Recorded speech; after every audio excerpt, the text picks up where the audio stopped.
하나님 말씀 시편 68편입니다. 시편 68편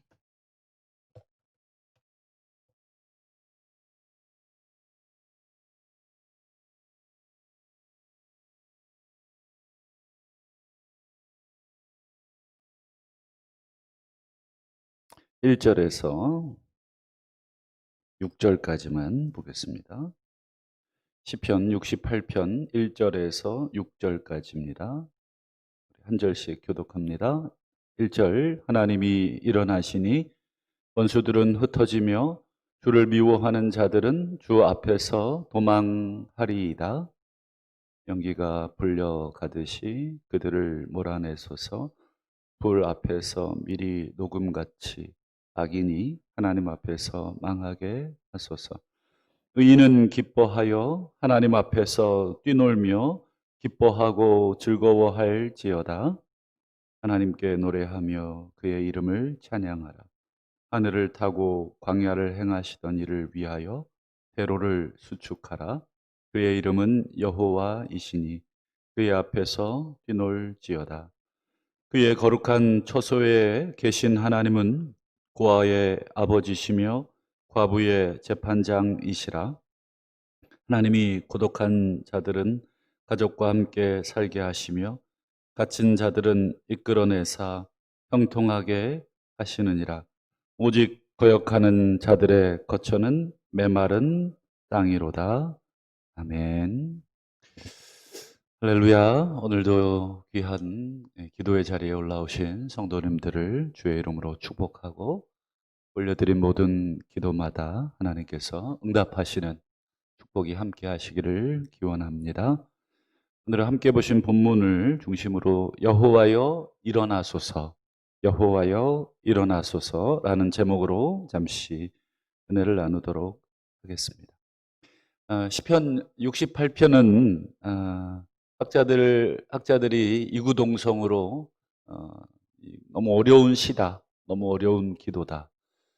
왜냐하면 내용 자체도 길고 그리고 주제도 막 이리저리 왔다 갔다 많이 하고 있기 때문에 또 결정적으로는 이 구약 성경에 여기에만 이 시편 68편에만 쓰이는 딱 한 번 쓰이는 단어가 15개나 나오기 때문에 그 단어들을 다른 것과 비교해서 이렇게 무슨 의미인지를 찾아내야 되는데 여기만 쓰이는 단어가 15개다 보니까 이게 도대체 어떻게 번역을 해야 되느냐 하는 어려움도 있고 또 나머지 한 35개 정도의 단어는 희귀 단어들, 거의 사용되지 않는 아주 희귀한 그런 단어들이 나오기 때문에 번역에 많은 어려움들이 있습니다. 그래서 이걸 사본학이라고 하는데 여러 가지 이 번역본들을 비교해 보면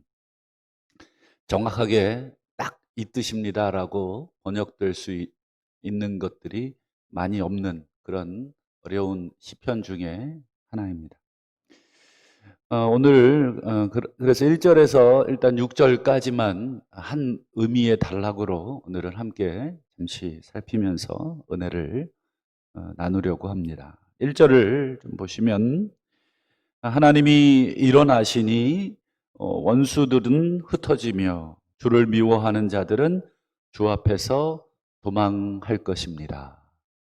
하나님이 이렇게 일어나시니까 원수들, 또 주님을 대적하는 미워하는 자들은 도망을 한다. 흩어지고 도망친다. 여러분 1절에 이 고백에는 배경이 있고 여러분 아시는 유명한 또 모세의 고백이 이 1절 안에 담겨져 있습니다. 이스라엘이 출애굽한 이후에 여러분 광야를 통과해야 했습니다. 표면적으로 광야를 인도한 것은 아시는 것처럼 지도자 모세였지만 실제적으로 이스라엘 백성 광야길을 인도하신 분은 하나님이셨는데 민수기 9장 17절을 보면 정확하게 이렇게 표현을 하고 있습니다. 구름이 성막에서 떠오르는 때에는 구름이 성막에서 떠오르는 때 그때가 바로 이스라엘 자손이 행진하는 때고 구름이 머무르는 곳에 이스라엘 자손이 진을 치는 때다. 그래서 어떨 때는 하루 만에 구름이 떠오를 때도 있었습니다.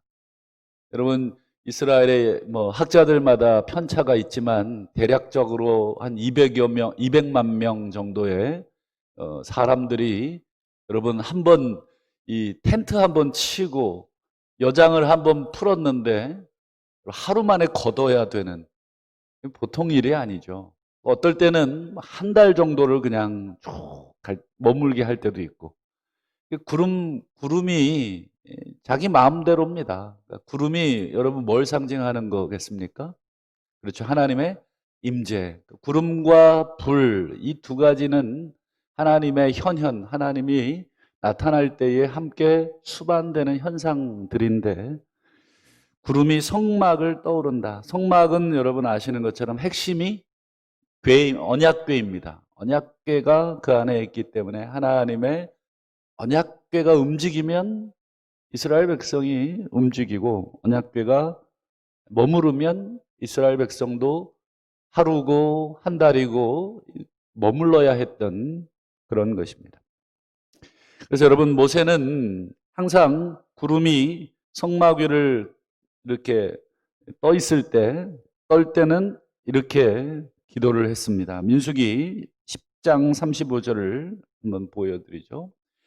궤가 언약궤죠. 떠날 때에는 모세가 말하되 여호와여 일어나소서.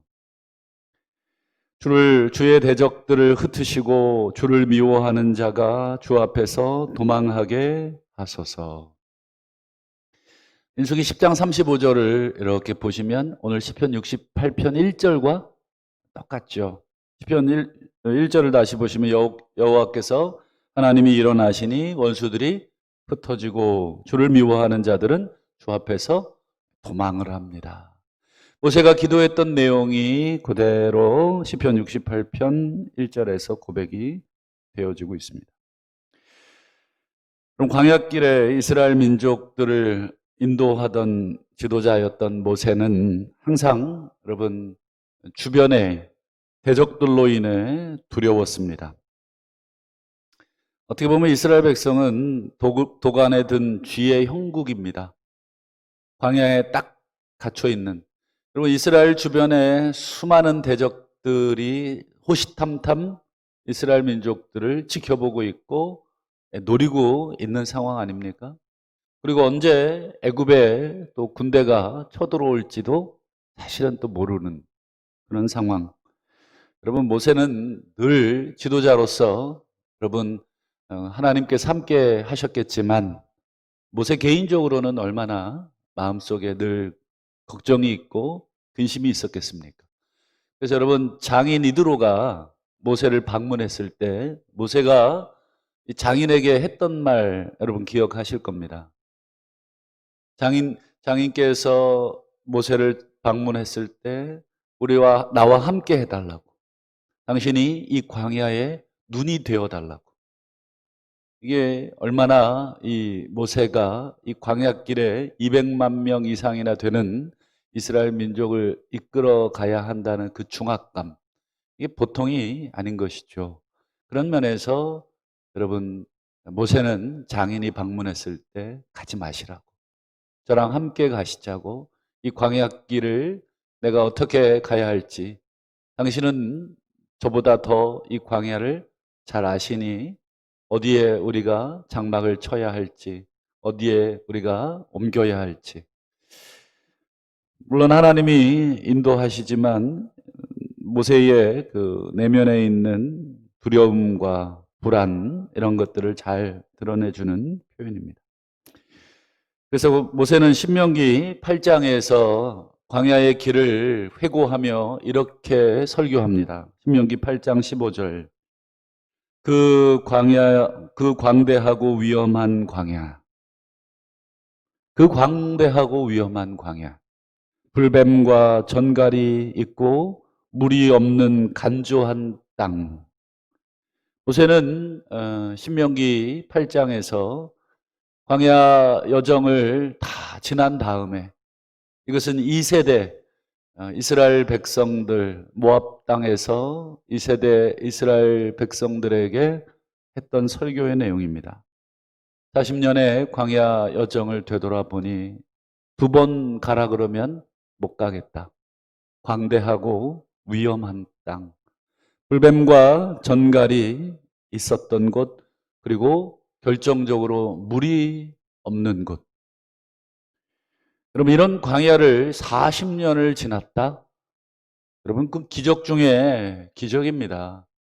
그것도 불과 몇 명이 지나간 것도 아니고, 불과 1, 2년도 아니고, 200만 명 이상의 수많은 사람들이 여러분 40년이라고 하는 이 광야길을, 그리고 아무런 위협이 없는 것도 아니고 수많은 대적들과 원수들의 여러분 침략과 노략질이 늘 간담을 서늘하게 하고, 또 불뱀과 전갈과 물과 양식이 없는 그곳에 40년을 살았다는 것은, 여러분 하나님께서 함께 하지 아니하셨다면, 하나님이 앞서 행하지 아니하셨다면 단 하루도 살 수 없었음을 너무나 잘 알고 있죠.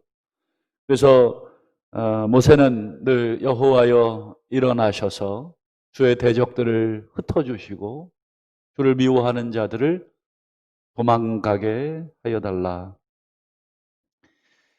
그래서 여러분 민수기 10장 33절에 보면 이렇게 나와 있습니다. 여호와의 언약궤가 그 3일 길에 앞서가며 그들의 쉴 곳을 찾았다.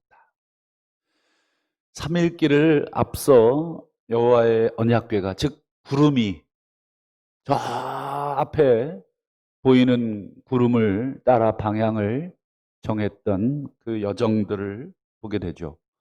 그래서 여호와의 언약궤가 3일 길이나 앞서 그들이 쉴 곳을 찾았다. 우리 여러분 인생길을 광야길로 우리가 자주 묘사하곤 하죠. 우리 광야와 같은 인생길에서도 제가 늘 기도하는 것 중에 하나가, 하나님 앞서 행하여 주시고 뒤에서 호위하여 주옵소서. 하나님이 3일 길을 앞서 행하지 아니하시면 우리가 어디에 머물러야 할지, 어느 방향으로 가야 할지, 또 불뱀과 정갈과 물이 없이 간조한 이 땅에서 수많은 대적들이 날마다 우리의 간담을 서늘하게 하는 이런 땅에서 우리가 어찌 쉴 곳을 찾을 수 있겠습니까? 그래서 우리가 늘 기도할 때 그렇게 기도하실 텐데, 우리 남은 평생에도 하나님 앞서 행하여 주실 줄 믿습니다. 하나님께서 우리의 눈이 되어 주실 줄 믿습니다.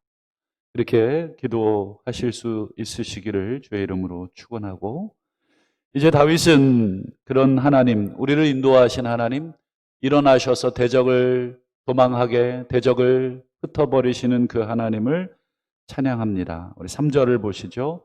의인은 기뻐하여 하나님 앞에서 뛰놀며 기뻐하고 즐거워한다.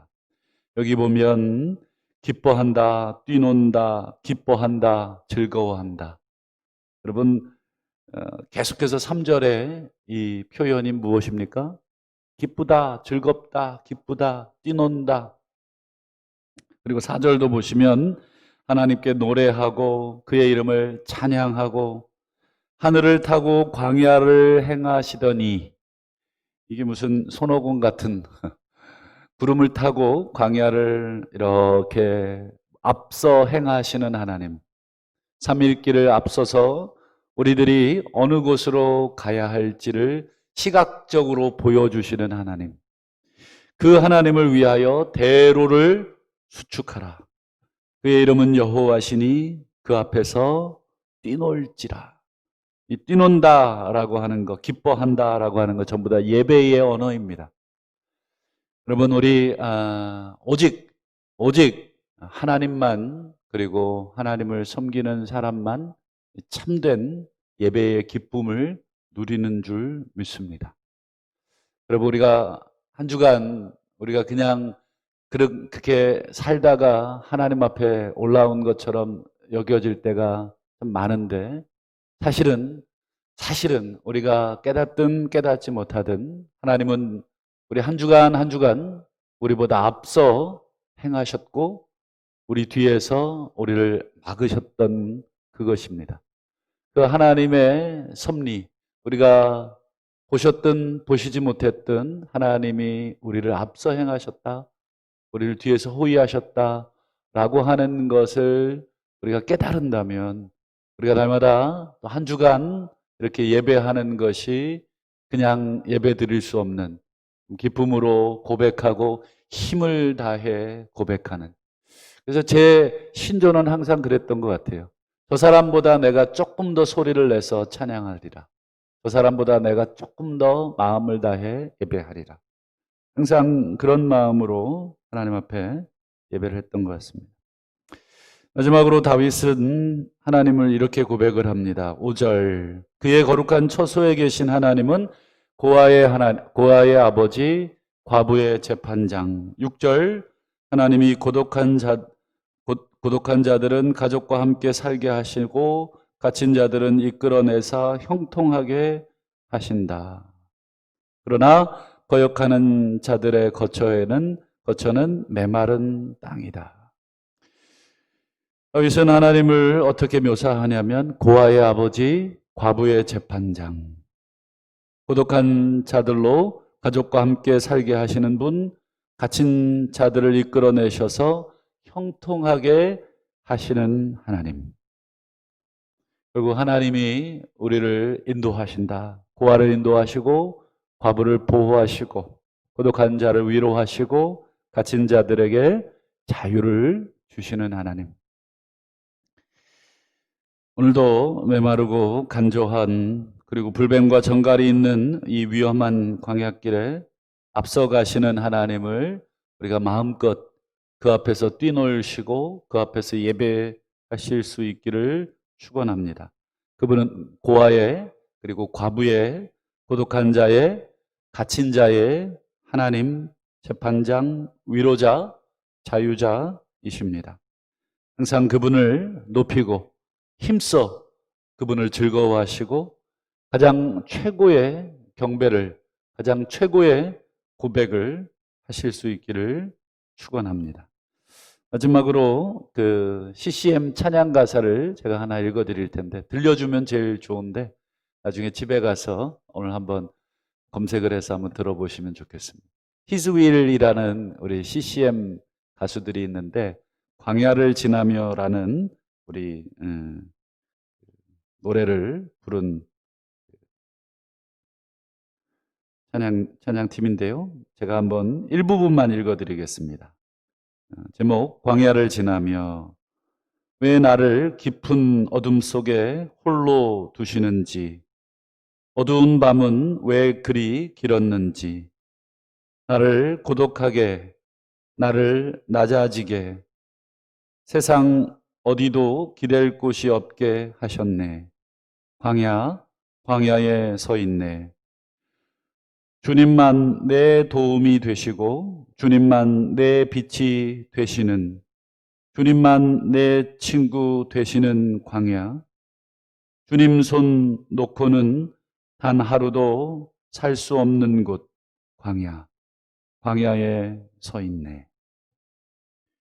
나머지 가사들은 이제 집에서 한번 들어보시는 걸로 하고, 주님만 내 도움이 되시고 주님만 내 빛이 되시는, 주님만 내 친구 되시는 그 광야에 우리가 서 있지만 여전히 고아의 아버지가 되시고 과부의 재판장이 되시고 또 외로운 자의 위로자가 되시며 갇힌 자의 자유자가 되시는 우리 하나님과 동행하시는 행복한 우리의 광야길이 되실 수 있기를 주의 이름으로 축원합니다.